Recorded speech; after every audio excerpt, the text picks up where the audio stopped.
Hi everyone, I'm Wade Appleby, one of the sales engineers here at Panda, and today we're going to be taking a brief look at the three behavioral modes of adaptive defense: audit, hardening, and lock mode. Each of these have different levels of protection and use cases.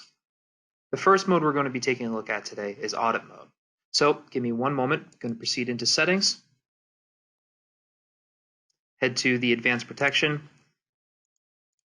and from here this is where you'll be able to change the operational mode behavior between audit, hardening, and lock.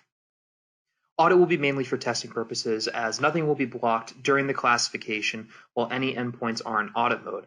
Once classification has occurred, though, and if the processes and executables have deemed goodware, they will be allowed to run. If they've been deemed badware, they will be blocked from executing.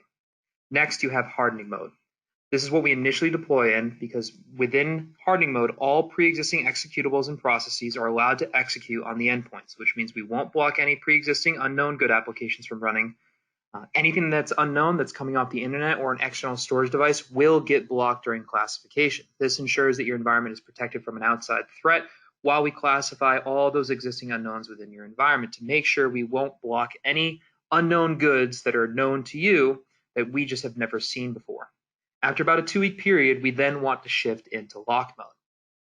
Lock mode means absolutely anything that is unknown is blocked during classification, no matter if it's pre-existing on the endpoint, coming off the internet, or an external storage device. This is where we want everyone to be.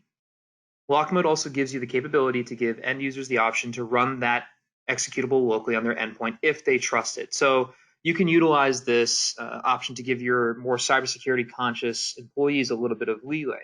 The way that this works is within here. So if I come in and we come into one of the profiles and I want to switch into lock mode, and then I report blocking to the computer users, you can see right here, give computer users the option to run unknown blocked programs. So obviously it says it's recommended for advanced users and administrators only.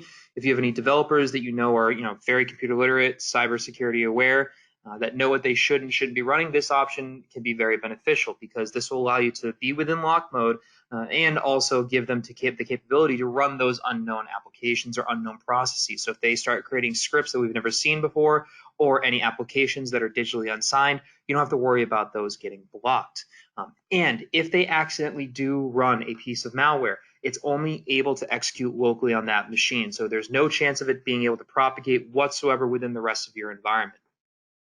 You can also utilize lock mode to completely disinfect an already infected environment. With our debreach service, we will deploy out into that already infected environment within lock mode, which will completely stop and then remove the infection, no matter if it's a known or an unknown form of malware.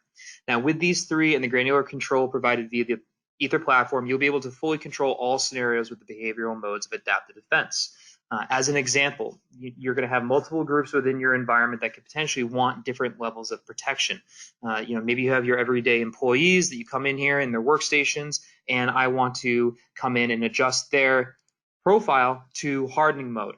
And then shift them into lock mode after 2 weeks. Where my servers, I'm going to be very particular and very careful about this. I'm going to leave them in audit mode for the 2 weeks, then shift into hardening for another week or two, and then shift into lock mode. So you can see you can adjust the settings individually from here, so I can have an individual profile with the different behavior that I want for each of my individual groups.